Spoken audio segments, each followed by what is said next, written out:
जय हिंद बच्चों। मैं 6 तारीख को आपका मैथ्स का पेपर है। तो बहुत सारे कॉल्स या जब भी अभी पढ़ा के भी निकला तो बहुत सारे बच्चों ने कह रहा सर बहुत डर लग रहा है, क्या होगा कैसे होगा, दिमाग काम नहीं कर रहा है, लग रहा है कि सब भूल गए हैं। तो ऐसा नहीं है कि पढ़ा है तो सब भूल गए हैं, ऐसा नहीं होता है। ऐसा होता है कि पैनिक कहते हैं ना जिसको, थोड़ा सा आप घबरा गए हैं, जिस वजह से लगता है कि पढ़ा हुआ कुछ याद ही नहीं है। तो थोड़ा सा उससे पैनिक से बचने की जरूरत है। आपने 4 महीना मेहनत किया तो ईश्वर आपको उसका फल देगा और अच्छा ही देगा, अच्छा ही देगा। करना सब उनको ही है। आपको लगता है कि नहीं हम कर रहे हैं, ऐसा कर रहे हैं, वैसा कर रहे हैं, आपका काम है मेहनत करना। और वो मुझे पता है कि आपने ईमानदारी से किया है, और ईमानदारी से किया है तो परिणाम तो अच्छा आएगा ही आएगा आपका। तो परिणाम के बारे में अभी से बहुत नहीं सोचना है, वो फिर 6 तारीख को सोचेंगे। 6 तारीख को 11 बजे सोचेंगे कि कितना स्कोर रहेगा, क्योंकि पेपर जब तक हो ना जाए तब तक कोई बता नहीं सकता है कि कितने पे होगा। लेकिन हाँ, अनुभव के आधार पे अगर पूछें कि प्री है, कितनी सीट है, उसके हिसाब से तो उसके बारे में कुछ ऐसे उसकी आवश्यकता तो नहीं है। लेकिन इतना सवाल आप लोग का है तो बस आपको बताने के लिए, मन को सांत्वना देने के लिए, मन आपका स्थिर रहे उसके लिए ये मैं बता रहा हूँ। और लगभग यही जाना भी चाहिए। पेपर देखिए 1100 के आसपास सीट है, लगभग 1100 के आसपास सीट है, मतलब कुल मिला के शायद 1093 है हमारा। ठीक, तो 15 गुना लेना है, गुना 15 हमारा, गुना 15, तो लगभग आपका 16,000 के आसपास, 16,000 के आसपास होना है। 1,81,000 बच्चों ने भरा है, 1,81,000 बच्चों ने भरा है।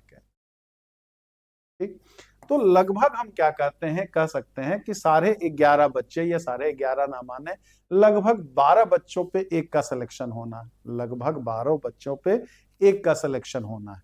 अब यहाँ पे जितने ने फॉर्म भरा है तो ये सब कितने सिंसियर है। बहुत बच्चे तो इस बिना पे पढ़े हैं कि हमारा हिम्मत अभी से हार गया है, 3-4 महीना में तो पूरा तैयार नहीं हो पाया है। तो उस चक्कर में बहुत सारे हट जाएंगे आपके। तो 1,81,000 सब एग्जाम देंगे, ये पहले तो कहाँ कटेंगे ये बताइए। 12 गुणा बच्चा 12 पे एक पर तो कह रहे हैं, लेकिन अब कहाँ कहाँ घटेगा मैं उसकी बात बता रहा हूँ। 1,81,000 में मान के चलिए 20% बच्चा एग्जाम ही नहीं देगा। एग्जाम चाहे उसका रीजन कुछ भी रहे, मैं उस रीजन पे नहीं जाऊंगा, बहुत सारे रीजन्स होंगे। तो बहुत कम से कम हर एग्जाम में, किसी भी एग्जाम में दीजिए 15-20% बच्चा अपसेंट होता ही होता है, चाहे जिस वजह से अपसेंट हो। तो मान लीजिए लगभग 1.5 लाख बच्चा देगा, 1.5 लाख बच्चा देगा। अब 1.5 लाख बच्चों में, 1.5 लाख बच्चों में अगर हम ये बात करें तो 1.5 लाख बच्चों में लगभग हम कह रहे हैं 50% की बात। 50%, कम नहीं कर रहा हूं मैं, 50%, आज से नहीं 25-30 साल होगा के अनुभव पे ही आधार बता रहा हूँ। जो किसी भी एग्जाम का क्राइटेरिया होता है हमारा, मैं उसकी बात बता रहा हूँ। तो लगभग 50% बच्चे ऐसे होंगे जो इसके लिए प्रिपेयर शुरुआत से नहीं कर रहे हैं। कर रहे होंगे क्या, पता चला ये एग्जाम भी दे दें, वो एग्जाम भी दे दें, इसको भी दे दें, उसको भी दे दें, हाँ ये फॉर्म आया तो चलो इसको भर लिया जाए, ऐसा वैसा। उसमें ऐसा नहीं है कि सबके सब नहीं, उसमें 4-5 कुछ 50% में 2-4% बच्चे ऐसे होंगे जो जी जान से इधर 4 महीना भी लगेंगे। उनका आईक्यू इतना तेज होगा कि वो 3-4 महीना में भी निकाल लेंगे वो। लेकिन मैक्सिमम के साथ बुरा लग सकता है उन बच्चों को, क्षमा करिएगा, जो हकीकत है मैं उसकी बात ही बता रहा हूँ। ठीक है, तो लगभग 75,000, 70-75,000 बच्चा और बचा। 70-75,000 बच्चा जो बचा हुआ है, मेन फाइट उसमें से है, मेन फाइट। तो 75 में 16,000 लेना है आपको। तो हर 5-6 बच्चे में से 5 बच्चे में से एक बच्चे का प्री होना है, एक बच्चे का प्री होना ही होना है। उसमें बहुत ज्यादा घबराने की जरूरत नहीं है। अगर पेपर कठिन पूछ लिया, अगर मतलब 2018 को आप क्या है मॉडल पेपर मान करके आपको नहीं देखना है। 2018 में एक ही, बहुत बच्चे इसलिए घबराए सर 2018 में तो ऐसा पूछ लिया था, तब सीटें नहीं भरी थे, तो ऐसा पूछा था, सीटों कहाँ भरा था। लेकिन वो क्या था, एक ही पेपर था मेरे भाई, उसी के बेस पे आपकी मेरिट बननी है। लेकिन यहाँ तो नहीं है ऐसा, यहाँ तो ऐसा नहीं है। प्री के बाद फिर मेंस भी तो होना है आपका, मेन। तो अगर उससे आधा भी पूछ लिया तो 16,000 क्या 10,000 बच्चे ना क्वालिफाई कर पाएंगे। कठिन पूछ लिया तो दुगना हो पाना भी बड़ा मुश्किल होगा। तो क्वेश्चन पेपर का लेवल थोड़ा सा आसान तो रहेगा ही रहेगा, लेकिन आसान पूछने का भी एक ड्रॉबैक होता है। ड्रॉबैक कहाँ होता है? देखिए, पेपर आसान पूछे या कठिन पूछे, मैक्सिमम बच्चों के एक मतलब क्या फोबिया तो एग्जाम का होता ही होता। मैं आपकी बात कर रहा हूँ ना, मैं अपनी बात भी कर रहा हूँ, बाकी और सर की बात मैं नहीं कर रहा हूं, लेकिन मैं अपनी पर्सनली बात कर रहा हूं। मुझे भी एग्जाम देने बैठा दिया जाए तो भले कितना का अनुभव है, लेकिन वहां पे बहुत सारी चीजें भूलेंगी। जल्दीबाजी में कैलकुलेशन मिस्टेक होता ही होता है। और एक बात हमेशा जान लीजिए कि आसान क्वेश्चन में ज्यादा इसकी संभावना होती है, क्योंकि हम वहां ओवर कॉन्फिडेंट में रहते हैं, ये तो हमको 100% आता ही आता है हमारा, तो वहां पे समस्याएं आती हैं। अगर कठिन पूछ लिया, अगर पेपर थोड़ा सा कठिन पूछ लिया तो number of questions come attempt होंगे। और अगर आसान पूछ लिया तो बहुत सारे बच्चे ओवर कॉन्फिडेंट में वहां नेगेटिव करेंगे ही करेंगे। आप इतिहास उठा के देख लीजिए, कभी कठिन वाले में गलत नहीं होता है। कठिन वाला तो देखे लगता है ये हमको नहीं आ रहा, ये हमको आ ही नहीं रहा तो छोड़ देते हैं, तो नेगेटिव से बच जाते हैं। और जो आ रहा है उसको कर लेते हैं, उसमें और बड़ा कंसंट्रेशन के साथ करते हैं। लेकिन जो आसान होता है, जो बिल्कुल फार्मूला बेस्ड होता है, उसमें आप हड़बड़ी में, जल्दीबाजी में क्या है, निगेटिव करते हैं और जैसे एग्जामिनेशन हॉल से बाहर निकालते हैं आपकी बुद्धि खुल जाती है, लेकिन वहां पे बुद्धि नहीं खुलती है आपकी। तो दोनों के अपने फायदे हैं और अपने नुकसान हैं हमारे।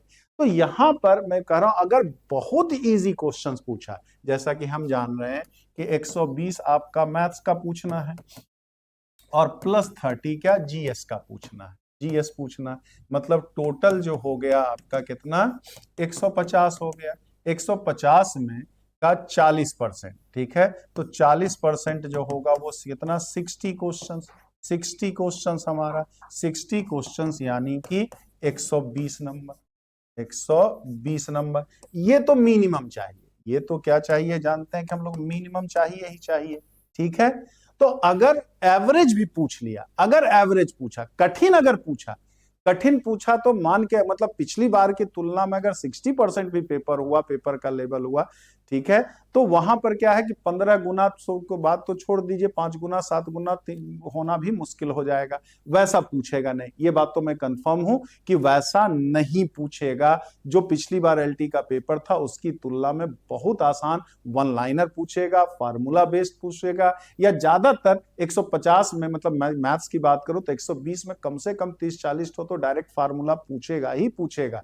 लेकिन फार्मूला हो सकता है एक आध चीज थोड़ा बहुत घुमा करके, जैसा आपने याद किया उससे थोड़ा सा बदल करके पूछ ले। तो निगेटिव है तो आपको थोड़ा सा ध्यान देना पड़ेगा आपको, क्योंकि निगेटिव में बड़ा कॉन्सेंट्रेट होकर के चीजों को करना पड़ता है आपको, और कॉन्सेंट्रेट होंगे तो थोड़ा सा टाइम तो लगेगा। मान लीजिए फॉर्म चेंज कर दिया तो थोड़ा तो देखना तो पड़ेगा चारों ऑप्शंस को आपको, तो उस हिसाब से तो बहुत ज्यादा मेरिट आपकी आसान पूछेगा तब भी नहीं जाएगा। हो सकता है एकदम आसान पूछ दे, एकदम हलवा पूछ ले, तो आपका हो सकता है कि कितना 65 से 70 चला जाए। ये भी जनरल वालों का, ये भी क्या, जनरल वालों का, मतलब कि 130 मार्क्स से लेकर के 140 मार्क्स तक। ये भी कब, जब एकदम आसान पूछेगा तब, एकदम मैं जनरल की बात कर रहा हूं, एकदम आसान पूछेगा तब।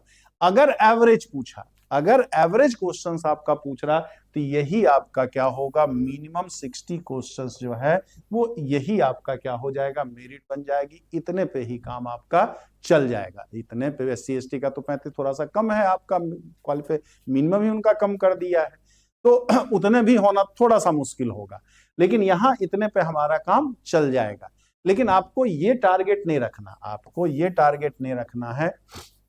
टारगेट आपको क्या रखना, टारगेट तो वहां पर होता है कि जितना आ रहा है सब करेंगे, जितना आ रहा है सब करेंगे। मैं इसको इसलिए बता रहा हूं कि आप एकदम घबराए हुए नहीं रहिए, कह रहे मेरा ये सिलेबस नहीं हुआ है, वो सिलेबस है। जितना आपने पढ़ा है बेहतरीन पढ़ा है, कोई आदमी अपना बुरा नहीं सोचता, तो आपने भी अपने हिसाब से जितना आप कर सकते हैं आपने किया है।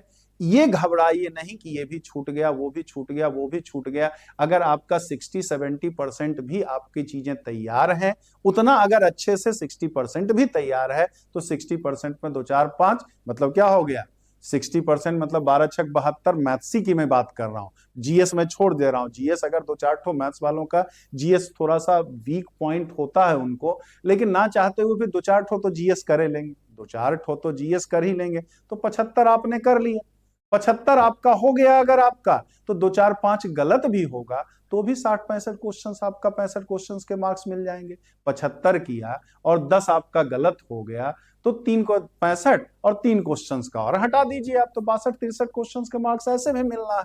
अगर उतना मिल गया तो आपका प्री में कोई रोकेगा नहीं। एकदम बिंदास रहिए।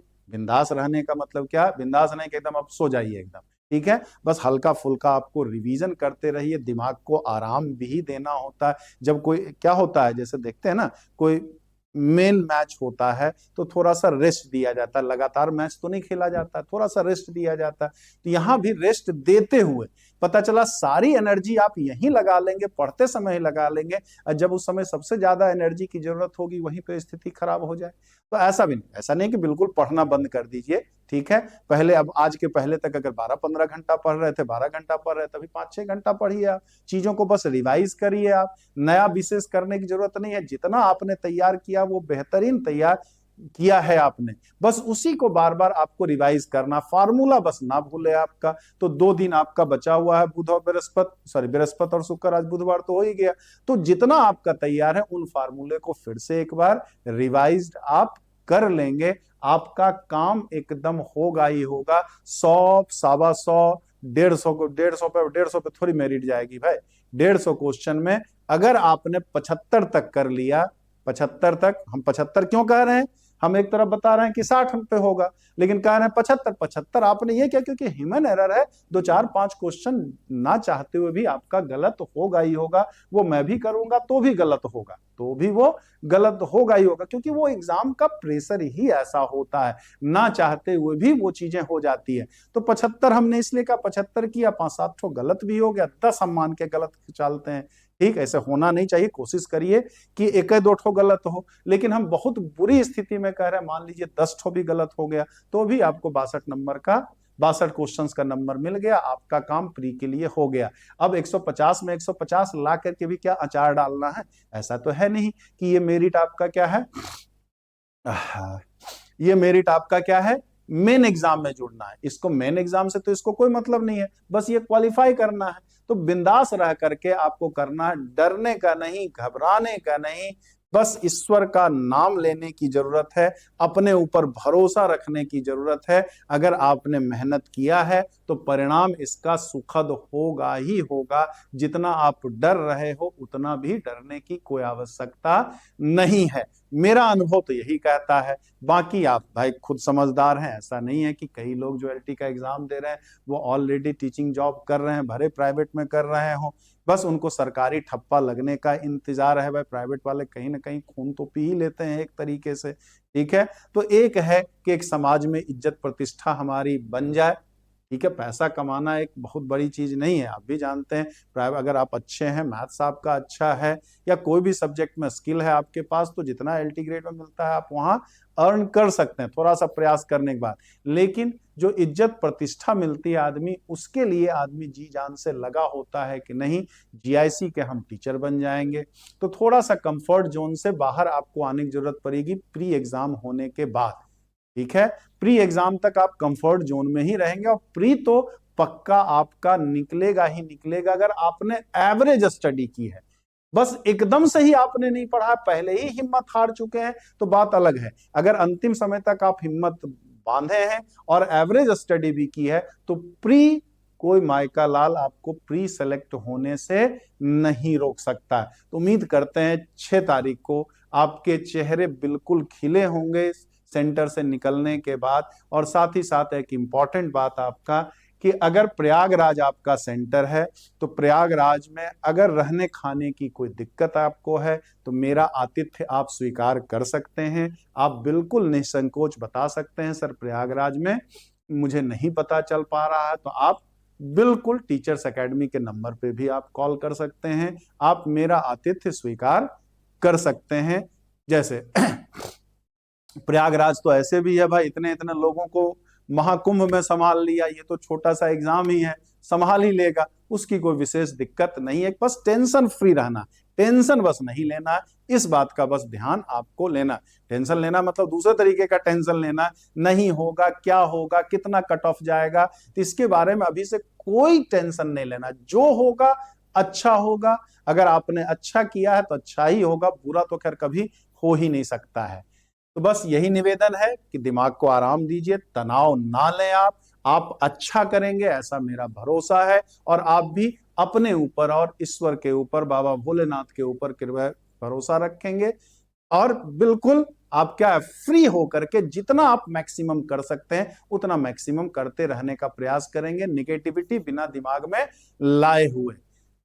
उम्मीद करते हैं कि इससे आपको राहत मिलेगी। बाकी कोई सुझाव अगर गलत लग रहा हो तो उसमें आप कमेंट बॉक्स में आप बता सकते हैं, नहीं सर ये बात आपने गलत कही है। मेरा अनुभव तो यही कहता, बहुत इजी पूछा तो 65 से 70 क्वेश्चंस यानी 130 से 140 नंबर, और थोड़ा सा अगर एवव पूछ लिया, एवरेज पूछ लिया, तो मिनिमम जो 40% है वही कट ऑफ जाएगी, उससे ज्यादा नहीं जाएगी। मैं यहाँ जनरल की बात कर रहा हूँ, जनरल कर रहे हैं तो बाकी सब भी उसी में आ ही जाएंगे आपका। तो जय हिंद, जय भारत, ऑल द बेस्ट, अच्छा करके आइएगा, मेरी इज्जत प्रतिष्ठा भी बचाइएगा, अपने माँ बाप की भी इज्जत प्रतिष्ठा बचाइएगा, और साथ ही साथ अपना भी बचाइएगा।